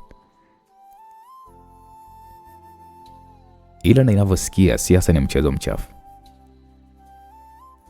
Utauawa. Kwa kuniroga hawataweza, kwa maana kwamba mimi mwenyewe ni mchawi. Kirisasi siwezi kuuliwa kizembe kama nundu, kwani nitalipa serikali na watanipatia walinzi maalum kama rais kabla ya kuweza kuingia madarakani, na baada ya kuingia madarakani watakuwa ni walinzi wangu moja kwa moja. Unajua Fatuma, unaongea kwa kujiamini. Usije ukaniletea mapicha picha, sitaweza kukuelewa. Rashidi, kama unataka nikuthibitishie kwamba sitokuangusha wala kubadilika, wewe twende nikakuonesha. Ukanionyeshe nini? Wewe twende tu sehemu kama hutojali. Hapo nikajifikiria kwa muda na kisha tukaelekea hadi katika gari la Fatuma. Tukaondoka eneo hili na tukafika kwenye nyumba moja hivi iliyopo maeneo ya Mbezi Beach. Karibu. Hapa ni kwangu. Nyumba hii nimeinunua kwa ajili ya kuweza kutuliza akili na ninapokuwa nimechoka au ninapokuwa nina shughuli zangu Dar es Salaam. Huwa ninapenda sana kuja kukaa hapa. Sipendelei sana kukaa hotelini kwa sababu usalama wa hotelini ni mdogo kuliko unapokuwa nyumbani kwako kama hapa. Fatuma alizungumza huku tukiwa tunatazama mazingira ya nyumba hii ambayo ni mazuri sana kwa kusema ukweli. Mume wako anafahamu una nyumba maeneo haya? Hapana. Sio kila jambo ninalolifanya mume wangu anafahamu, kwa maana kwamba kuna maisha baada ya kuachana. Eti? Yeah. Wewe ndio mtu ulioniambia kwamba umezaliwa kuwa chini yake na ana amri juu yako. Ndiyo, kwenye swala kama la uraisi sio swala la mimi kuweza kumdanganya, kwa maana kwamba siwezi kuwa rais wa kujificha, na nikiwa rais nitakuwa bosi wake. Hivyo ni lazima nimueleze hiyo ili ajiandae kisaikolojia, kwani ukiachana na kwamba yeye ni mume nyumbani, ila ofisini nitakuwa bosi wake. Okay, nimekuelewa. Fatma aliingiza namba za siri kwa ajili ya kuweza kufungua mlango wa nyumba hii na kisha tukaingia ndani. Fatma alivua baibui lake na kisha akavua pale suruali aliyokuwa ameivaa ndani ya baibui hili na akabaki akiwa tu yuko na nguo ya ndani pamoja tu na sidilia.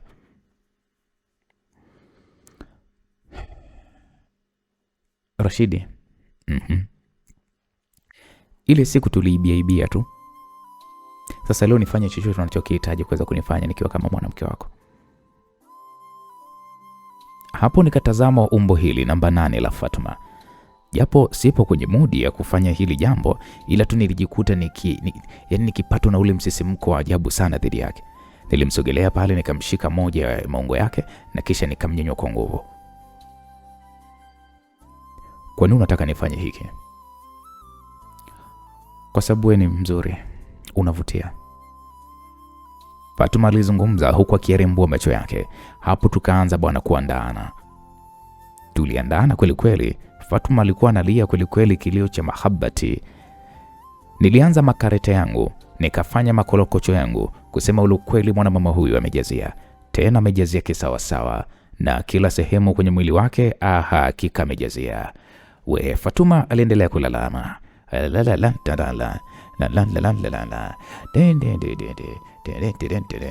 Mpaka tunakuja kuumaliza huu mzunguko, ili tuchukua kama lisali zima tukamaliza. Rashid, ungeniua. Fatuma alizungumza huku akihema sana. Nikamwambia kwa nini? Si umenipelekesha jamani, sio kwa kunipelekesha huko. Wewe mwanaume hivyo uchoki yani, kasoro nayo umeanza nayo, ndo hiyo ndo uwezo. Ndo unatakiwa utambue kwamba sisi wanaume tuko tofauti. Mimi sio kama hao wengine. Au utakuwa umechanjia, sio bure. Sijui, ila hivyo ndo nilivyo. Ila asante kwa maana kwamba unanifikisha mpaka kwenye kilele cha mlima Kilimanjaro na huniachi njiani. Usijali, mimi ni wako wako.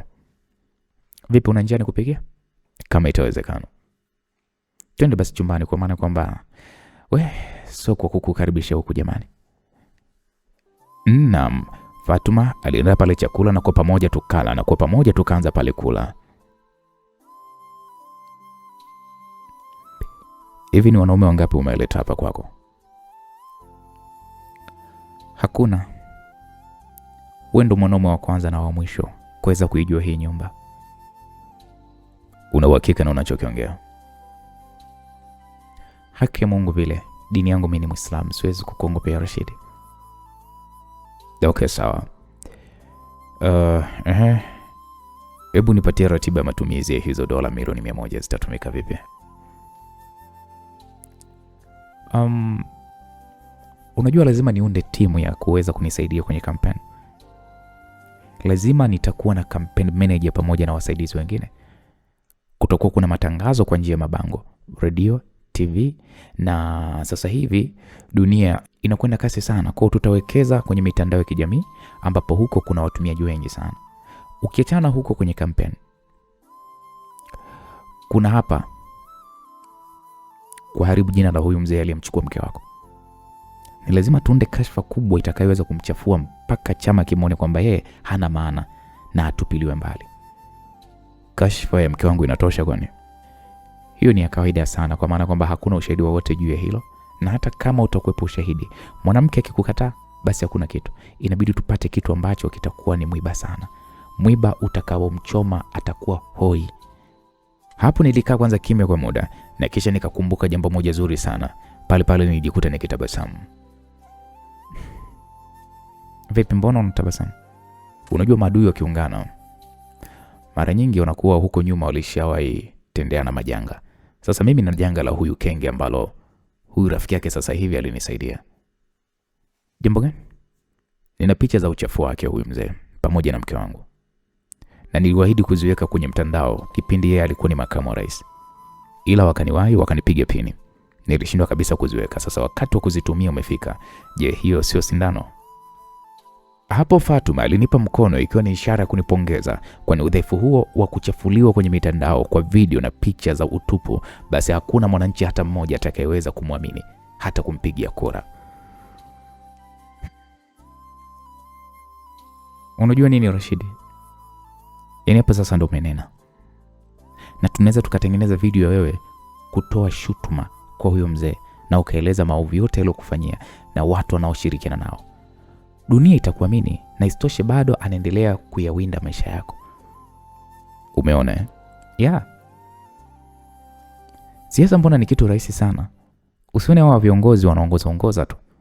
Nao pia wana watu wao ambao ukiwazungua tu wanawadondosha chini. Eti eh? Yeah. Ndio mambo ya siasa hayo mpenzi wangu. Wewe iandae hiyo video. Alafu mdogo wake aliniambia kwamba kuna watu walishawahi kuwafanyia mabaya. Sasa tukiwapata hao watu kama 10 hivi na wakitoa ushahidi juu yake, bila shaka kila kitu kitakuwa kimemwangukia. Unamzungumzia Karo? Yes, Karo aliniambia. Hey, wewe kumbe Karo unamfahamu? Sio tu kumfahamu, ana mimba yangu. Mapake. Wala iwe mwanaume wewe.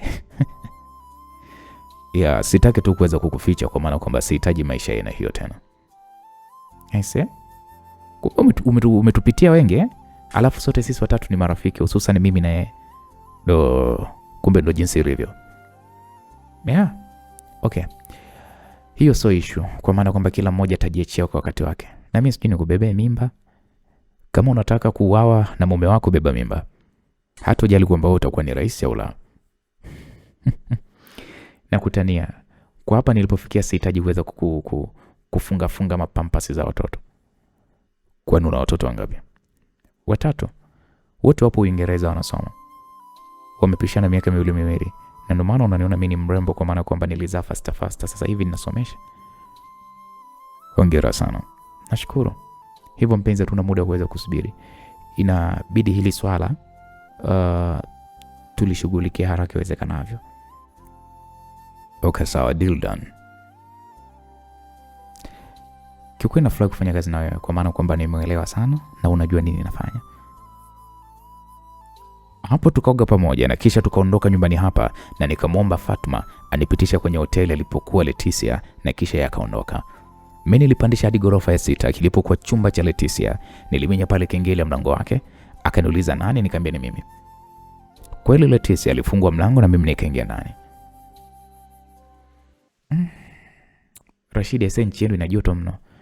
Pole, hiyo ndo Dar es Salaam, ila sio nchi nzima, kwani kuna maeneo yanabadilika. Kuna baridi kali kuliko hata Brazil. We, kweli? Ndio, Kilimanjaro huko na maeneo mengineo mengi tu. Iringa, Njombe, Mbeya. Kote huko kuna baridi kali sana. Vipi, toka umefika umetoka kweli? Hapana, sijazunguka. Sasa kuna jambo nahitaji nikushauri. Jambo gani? Hapo nikamweleza Leticia mpango mzima niliokuwa nimezungumza na Fatma.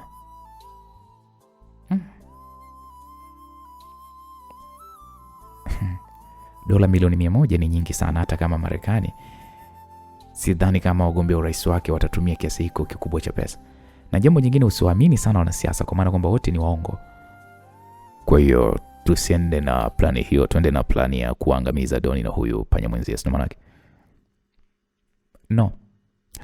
Sijasema kwamba usitishe hiyo plani, ila inabidi uangalie mpenzi wangu, kwa maana kwamba dola milioni 100 ni kiasi kikubwa sana cha pesa, kwa maana ni utajiri wa mtu na mtu mwingine hajaufikia huo utajiri. Na isitoshe hiyo pesa kwa pesa ya hapa Tanzania ni nyingi sana, tena sana. Cha kufanya, hebu wewe simamia jinsi matakwa ya pesa hizo zinavyohitajika na kutumika. Usitoe tu pesa kwa sababu unayo. Usitoe tu pesa kwa sababu umeipata kiurahisi. Ila ikiisha, je, itakuwaje? Ikiwa wewe ni baba ambaye unahitaji kuachia wanao urithi na pia unahitaji kuweza kujijenga kiuchumi, kwa maana kwamba pesa inayokaa tu bila kujizalisha inatoka tu, na hiyo ni mbaya sana.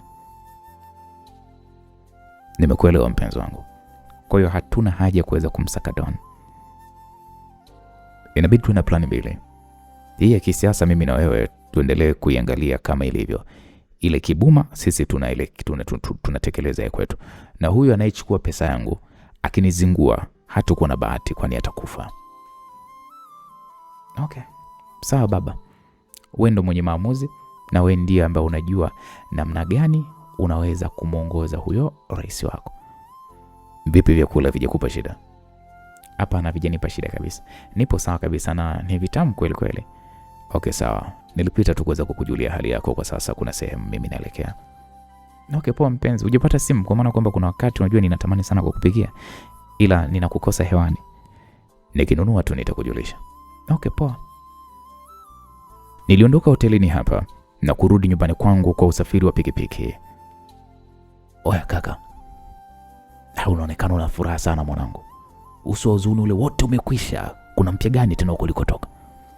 Shabani aliniuliza huku tukipeana tano, naye nikamshirikisha mazungumzo yote niliyokuwa nimeongea na Fatma. Shabani akasema, dola milioni 100 ese? Hapana kaka, hiyo ni pesa nyingi sana hiyo bro. Ngoja tuone itakavyokuwa. So tuone Rashidi, hiyo pesa unanunua mji ese na unakuwa na mji wako. Hebu jaribu kufikiria upya juu ya hiyo pesa, kwa maana kwamba itatusaidia kujenga hata hoteli 4 zenye hadhi ya nyota 5 kaka. Okay, sawa, nitalifikiria hilo. Ila ana nguvu hiyo ya kuwa rais au anataka tu kukutumia kama daraja kufikia malengo yake? Lengo langu ni kumuondoa Doni kabisa kwenye hii dunia na kuipoteza nguvu yake. Sasa mtu kama Doni hawezi kuwekeza nguvu yake Tanzania kaka. Kuna maeneo ya kumbana. Kama uliniambia mliweza kwenda Mexico na kudili na kundi lake, huko ndiko kwenye nguvu yake ya kiuchumi Rashid. Ila hizi siasa za hapa Bongo ni ubabaishaji mtupu kaka. Mimi ni ndugu yako na nitakueleza ukweli kwenye kila jambo. Huyu demu amejua una pesa, hivyo anataka kuzichukua kiurahisi kaka. Hakuna mfanyabiashara yoyote duniani wala mtu yoyote duniani umuombe kiasi hiko cha pesa kiurahisi tu, alafu hakuna ritani ya hata shilingi 100. Hapana kaka. Kumbuka hiyo ni dola milioni 100. Sio buku wala sio shilingi milioni 100 ya Kitanzania. Bro, hiyo ni dola. Unanishaurije sasa Shabani? Sikiliza, cha kukushauri hapo ni kwamba huyu mama huyo, wewe msaidie kufika hapa anapotaka, ila usimpe dola milioni 100. Cha kumweleza yeye ajaribu tu kupanga financial budget yake, ailete mezani, tutakuwa tunamhasibu, ataipitia na akishaipitisha itapita. Kaka, hiyo pesa uliyoipata kwa Don sio kama hujaitolea jasho, umeitolea jasho mzee. Kwa mapambano ulingoni uliokuwa unapigana ndugu yangu. Maisha yako ulikuwa unaweka rehani kaka, na ndio maana umeipata. Hivyo usitaki jasho lako lipotee tu kirahisi namna hiyo bro. Nashukuru sana ndugu yangu kwa ushauri wako. Ni jukumu langu kukueleza ukweli, kwa maana kwamba kama una mapesa haya yote unakata tamaa. Je, ukiwa kapuku? Je, ukiwa maskini unadhani utakuwaje? Si utajirusha gorofani ufe kaka? Usicheke kaka, unajua hawa wanawake ni nyoka. Wewe ungekuwa maskini asingekupa hata huo utamu, ila ameona kwamba wewe una pesa na ndio maana amekuja na mipango yake ajabu ajabu tu. Ila hilo la kuwa rais mimi ndo nimemshauri.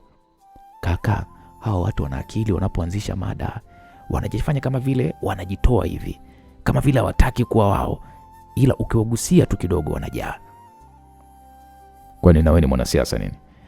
Kaka, shida zinapofika au shida zinapozidi unafanya chochote ili watoto wale.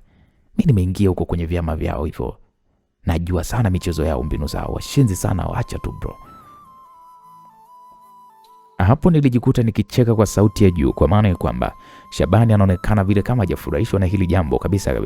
Nikamwambia okay poa bro, inabidi basi nifikirie. Na usisahau Tina ni mjamzito, Karo ni mjamzito, sijui uko kwa wengineo ambao hujaniambia.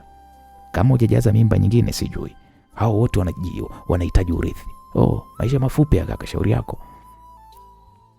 Poa ndugu yangu, ngoja basi nikapumzike, kwa maana kwamba muda umekwenda. Poa ndugu yangu, uwe na usiku mwema bwana. Nawe pia. Hapo nikapitiliza mpaka chumbani kwangu, nilijitupa kitandani. Hazikupita hata dakika 5, usingizi mzito uliweza kunipitia. Asubuhi na mapema niliweza kuamka. Nilimtazama Tina aliyekuwa amelala pembeni yangu. Nilijiangalia mwili wangu na nikaona kwamba nilikuwa sina nguo hata moja, kwani wakati ninalala nililala nguo pamoja na viatu vyangu. Niliingia bafuni pale, nilianza kuoga huku kichwa changu kilikuwa kinawaza mambo mengi sana ambayo inabidi niweze kuyafanya.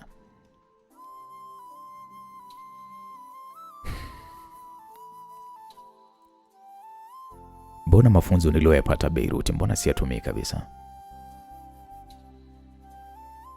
Mbona nimekuwa mzembe hivi? Hapo nilijiuliza swali hili huku maji ya bomba la mvua yalikuwa yakiendelea kunibwakikia mwilini mwangu.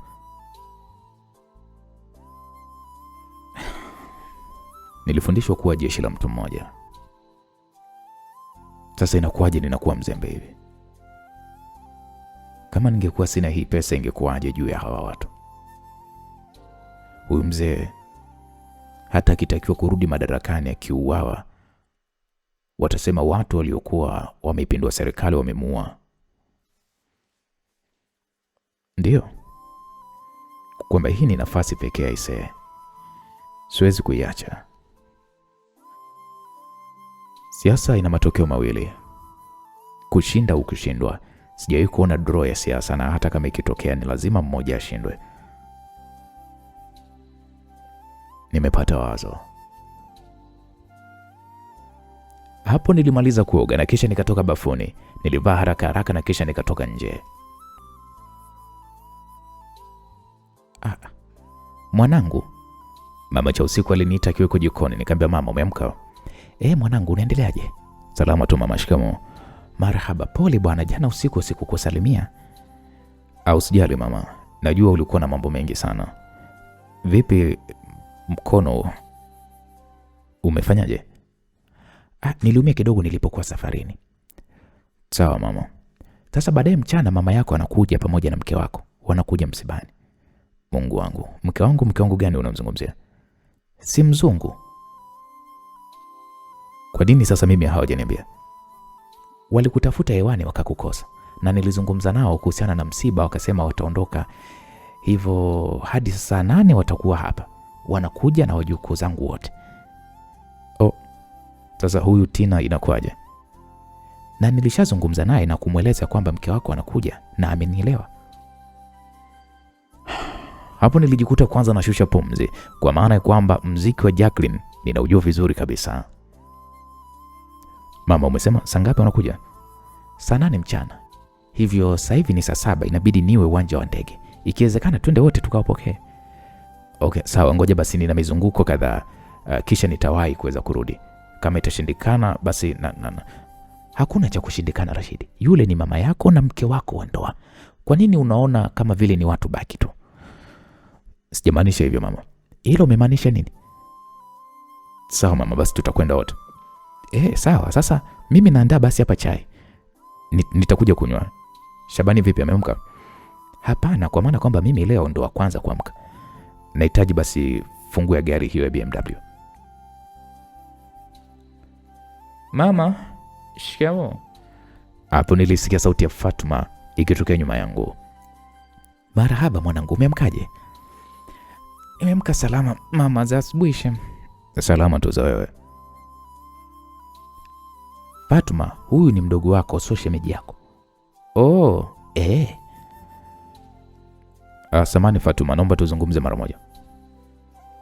Hapo nilizungumza huku nikitangulia kutoka nje, kwa maana kwamba mama sasa hapa anahitaji kuanzisha mada nyingi mno. Tukasimama nje nikitazama mazingira kama yanaruhusu kuzungumza hiki ninachotaka kumweleza. Fatuma, unaniambia kwamba wewe ulikuwa ni mwanajeshi? Ndio, niamini ama? No, sio issue ya kukuamini. Mimi na shida ya bunduki. Bunduki kazi gani? Nahitaji kuingia mzigoni kuifanya kazi yangu. Huyu mzee siwezi kumwacha hai. Ni lazima nimuue kwa mkono wangu ili iwe njia rahisi sana kwa wewe kuweza kuingia Ikulu. Kwani hata kama ukimwangusha, kumbuka kwamba ana uchu na madaraka. Hata watu wenye nguvu watamfadhili. Na hapa tutakuwa tunacheza tu masuala kidaripo. Yatakuwa ni mambo ya kuongoza kwa wiki tu. Mnapinduana. Wiki hii anaongoza huyu, mnampindua. Wiki hii anaongoza, mnampindua.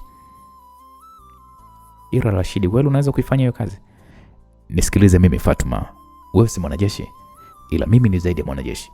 Nimepita mafunzo yote, na hapa ninapokuambia nimeimarika, nimekamilika. Naweza kuendesha mission ya kwangu mimi peke yangu na nikafanikiwa.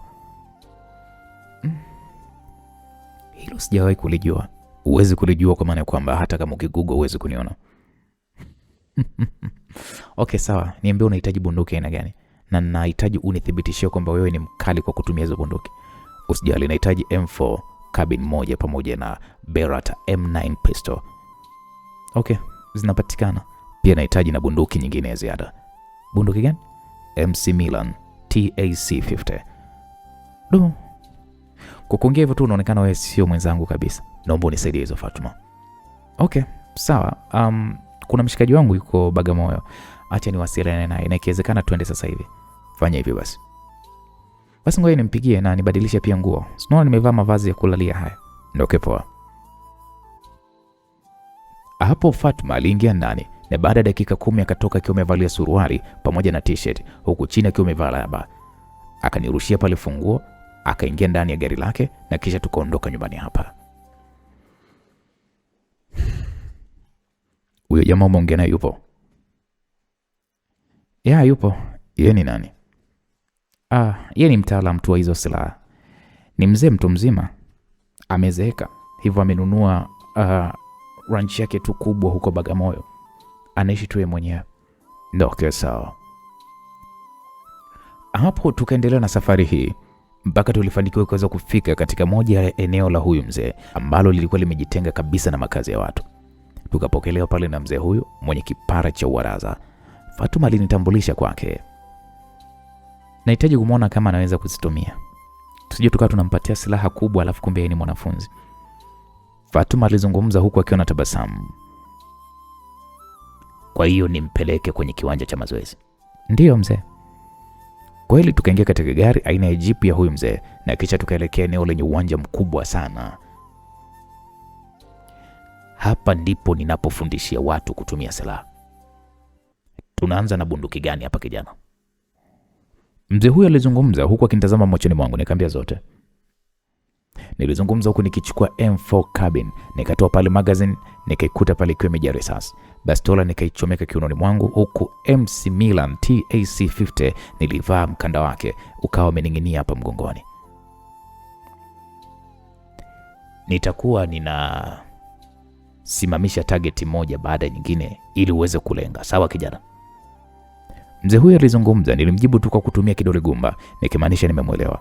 Alianza pale kusimamisha vibao maalum ambavyo vimekaa kama vile watu walioshika bunduki, huku vingine vikiwa vina duara na ninapaswa kuweza kulenga katikati ya duara. Kwa kasi ya ajabu nilianza kuonyesha uwezo wangu wa kutumia bunduki hizi kwa kushambulia adui yangu.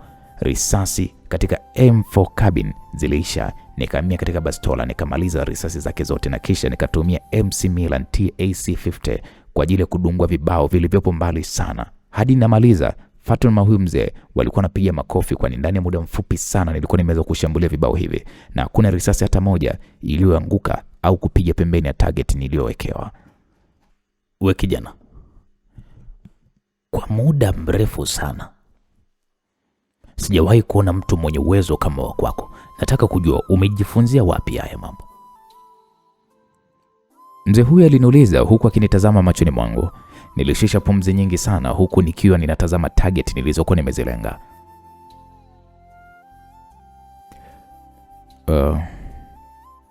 Ni mafunzo yangu tu mimi mwenye binafsi. Kwa hiyo unataka kuniambia ulijifunza wewe mwenyewe? Ndiyo, kwa maana kwamba wapo wanaofundishwa ila hawana uwezo kama mimi. Hivyo kasi ya mtu hutegemeana na jitihada zake mwenyewe. Mwalimu atakwambia tu wapi pa kulenga, ila sio kukusaidia kulenga. Aisee ni kiboko. Nimehesabu saa yangu hapo, umetumia dakika 1 na sekunde 20. Fatuma alizungumza kwa akinitazama. Nikasema nilikuwa ninatazama pesa yangu wewe mkononi. Wewe kijana, kazi nzuri sana. Wewe ni hazina ya hili taifa. Endapo utatumika vizuri, basi utakuwa ni miongoni mwa vijana wa usalama hatari sana kwa kutokea. Nashukuru sana mzee wangu. Hapo tukarudi nyumbani kwa mzee huyu. Nikamlipa pale kiasi cha pesa alichokuwa ameniuzia hizi bunduki pamoja na risasi, na kisha tukaondoka na kuanza safari ya kurudi mjini. Hivi Rashid, una uhakika unaweza kumuua rais? Kwa nini unaniuliza ile swali mara ya 3 sijui unaniuliza? Kwa maana unaona kama vile mpango wako umebadilika ghafla sana. Uwezo huo ninao. Na wewe kaa tu usubiri alafu kisha uone. Okay. Sawa. Umefikia wapi kwenye masuala ya kiushawishi kwenye chama chako? Naendelea vizuri na wazo langu nimeshalipenyeza kwa baadhi ya viongozi wa chama na wanaona ninafaa, ila wanahitaji pesa kidogo ili kuzidi kuwaweka sawa. So unajua siasa bwana, na pesa ni kama vile kuru na doto. Okay, sawa, nimekuelewa. Leo mke wangu na mama yangu wanakuja. Wapi? Wapi? Sijakuelewa. Mke wangu wa ndoa kabisa anakuja. Wow. Nitafurahi kumuona. Eti? Nitafurahi kumuona mke wako wa ndoa. Hapo tukafika nyumbani kwangu, nilikutana na Shabani akiwa anaingia katika gari. Silaha zangu hizi ninaomba unitunzie. Sawa. Hapo nilishuka katika hili gari la Fatuma, nikaingia katika gari alilokuwa amepanda Shabani. Niambie ndugu yangu. Salama kaka. Unajua kutokuwa kwako na simu kaka kunaweza kukukosesha habari za haraka sana. Kweli, sasa kuna mpya gani kwani? Bana, mama aliniambia jana usiku kwamba mke wako na mama yako wanakuja leo. Sasa nikashindwa kukupatia hii habari kwa maana kwamba tayari ulikuwa umeshaingia chumbani kulala. Mama cha usiku aliniambia asubuhi hii. Yaani hapata sielewi itakuwaje, kwa maana kwamba huyu mwanamke Tina sasa inakuwaje? Ila ameniambia kwamba tayari alishampanga Tina. Na uzuri Tina ulishamweleza juu ya hali yako ya kwamba una mke. Vipi, umezungumza na Tina? Bado sijazungumza naye. Ongea naye kwa ajili ya kuthibitisha kwamba atatulia akimwona mke wako, kwani asije akaanza kuleta mawenge na mwisho wa siku ukajikuta ukipoteza bara na pwani. Hebu ngoja basi kwanza nikaongea naye. Wewe kwani saizi unaelekea wapi? Bana, mimi naelekea kwenye ile ofisi yetu ya mabasi. Mafundi wanatengeneza mfumo ambao nitahitaji uweze kuwepo. Nisubiri basi tuende pamoja. Sawa kaka. Hapo nilishuka ndani ya gari, nikaingia ndani. Nikasalimiana na cha usiku, shemeji pamoja na Tina, na kisha nikamuita Tina chumbani kwa ajili ya sisi kuweza kuzungumza. Ulienda wapi mpenzi wangu? Bagamoyo, kuna vitu nilikwenda kununua na Fatuma. Okay, sawa. Najua na wasiwasi kusikia kwamba mke wako anakuja. Tina aliwahi kuizungumzia hii mada na kisha akaniambia, usijali, wewe uwe na amani kipenzi. Mimi wala hata sina tatizo kwenye hilo. Nitawapisha mpaka chumba hadi pale atakapoweza kuamua kuondoka. Tina alizungumza kwa sauti ya unyonge na iliyokuwa imejaa huzuni kubwa mno. Kwa saikolojia ndogo tu, inaonekana dhahiri shali kwamba hajafurahishwa kabisa na ujio wa mke wangu. Umeridhika kweli? Yeah, nimeridhika kwa maana kwamba siwezi kubadilisha ukweli kwamba wewe ni mume wangu. Lakini pia wewe ni mume wa mtu na una familia yako. Okay, sawa, nimekuelewa. Ila nakuomba jambo moja Rashidi. Jambo gani?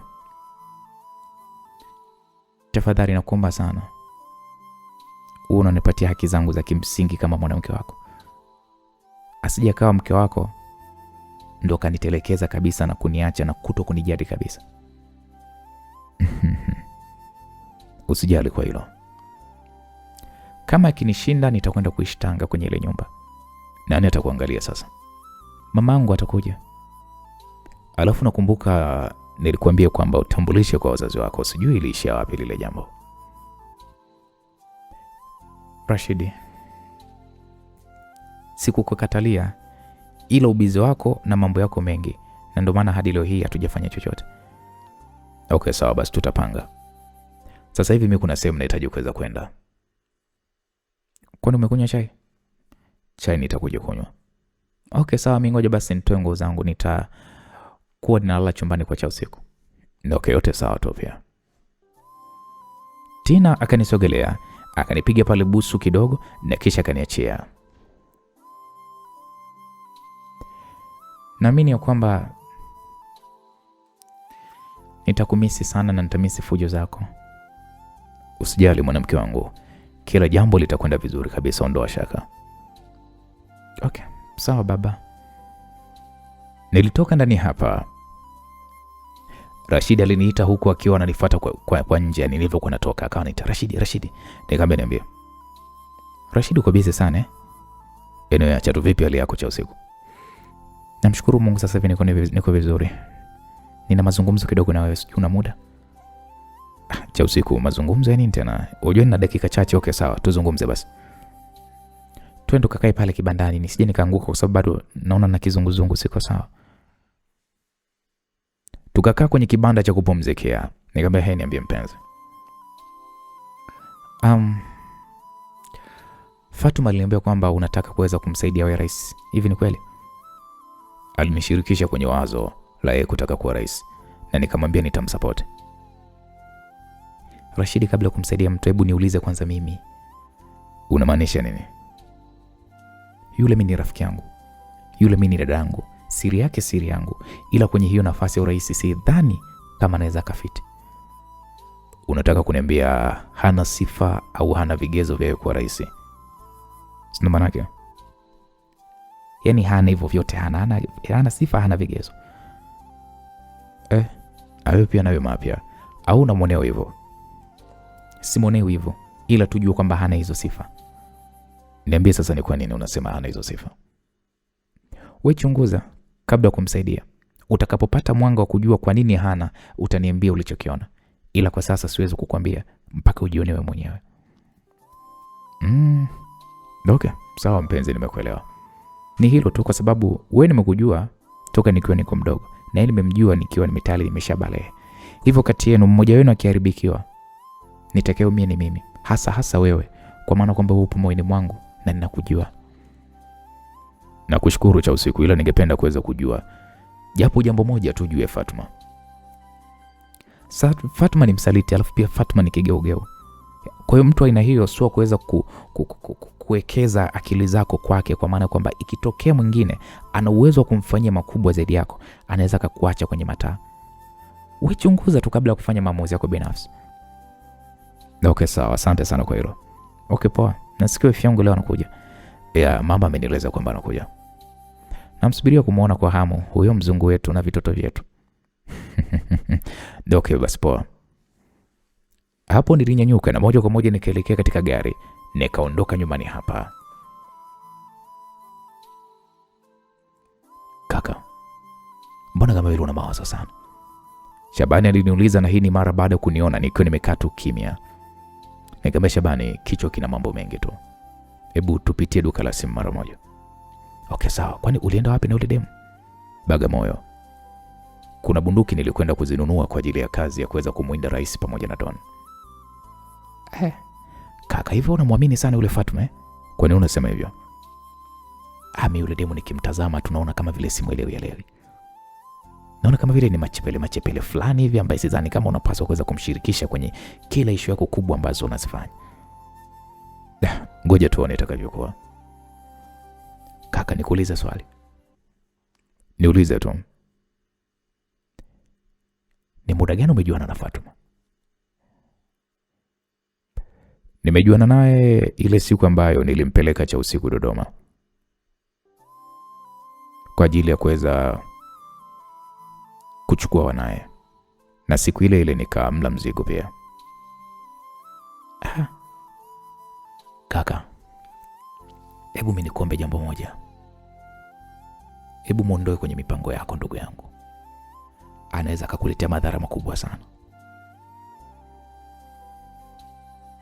Usijali, nitafanya hivyo ndugu yangu. Fanya hivyo kaka.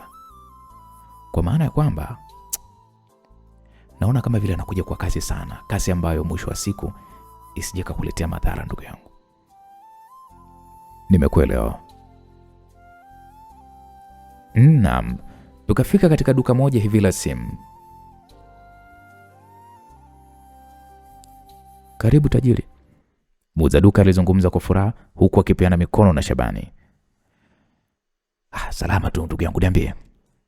Fresh tu ndugu.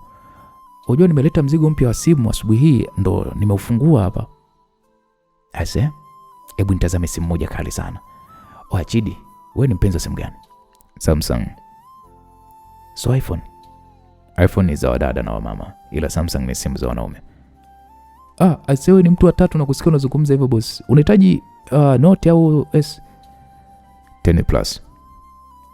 Hapo nilinunua simu hii na kisha tukaondoka hili eneo. Tukapita kwa mawakala nikasajili pale line kwa kutumia kitambulisho cha Shabani. Nahitaji nikutambulisha kwa demu wangu mmoja hivi anaitwa Leticia.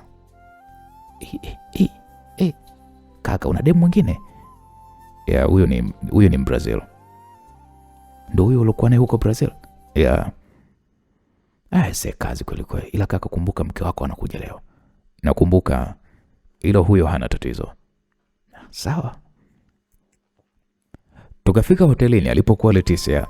Akatukaribisha pale chumbani kwake, nikamtambulisha Shabani. Nashukuru kukufahamu shemeji. Na wewe pia Shabani, nafurahi kukufahamu. Baby, afadhali umekuja. Niambie. Leo saa 8 mchana rais na familia yake wanakuja uwanja wa Taifa na watapokelewa kwa mapokezi ya heshima sana. Hapo nikatazamana na Shabani machoni mwake. Leticia akatuuliza, mbona mnatazamana, kuna nini? Unajua leo hii mama yangu mzazi, wajukuu zake na mke wake wanakuja majira hayo ya saa 8 wakitokea nchini Ufaransa. Sawa, ila ujio wao hauwezi kuvuruga pango nilionao. Kwani rais anakuja na kupokelewa na waziri mkuu, kisha yeye na mke wake watakuwa kwenye gari la wazi wakipita mitaani na kuwapungia wananchi mikono kwa kumkaribisha tena nyumbani. Mimi naona hii iwe ndo nafasi ya kuweza kumdungua akiwa ndani ya gari lake la wazi. Unajua ni kama vile ulikuwa kwenye mawazo yangu Leticia. Nilikuwa nimepanga kabisa kumua rais akiingia tu Tanzania. Sema tu sikuwa na full details za hiyo safari yake. Ndio hivyo, tuna masaa 4 ya kuweza kujiandaa. Silaha unayo sasa?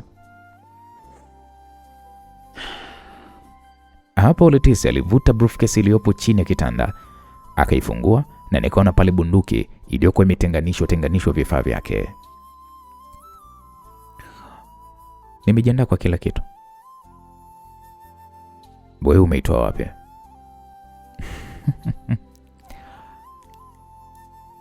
Nilishakwambia. Nimewekeza kwa watu Rashidi. Hivyo ninapokuwa sehemu, ninapohitaji kufanya kazi, basi kazi yangu ninaitekeleza kwa umakini na uhodari wa hali ya juu.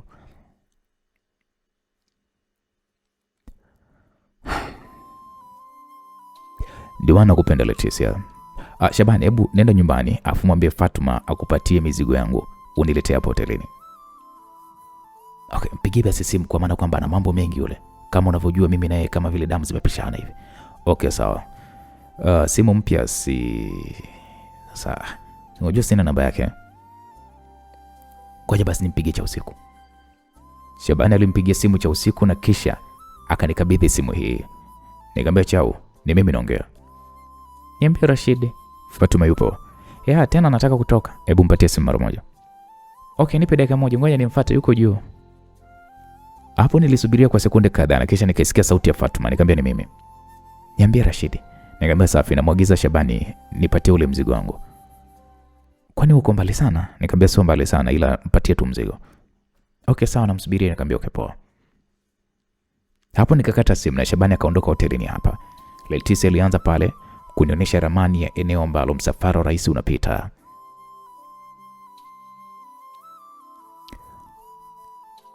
Najua kifo chake kitawashangaza wengi sana, ila hatuna jinsi, ni lazima tumue. Nimekuelewa. Leticia alinivuta tisheti, akaanza pale kunipiga mabusu kibabe mno. Nahitaji huduma yako. Unipe huduma yako kama vile hutonipa tena.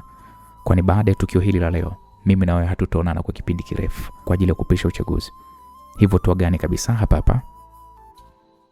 Leticia mara baada ya kuzungumza maneno hayo, alianza pale kutoa nguo moja baada nyingine kuhakikisha kwamba mtanange huu leo unakuwa ni kukata na shoka. Mtanange huu leo unakuwa ni babu kubwa.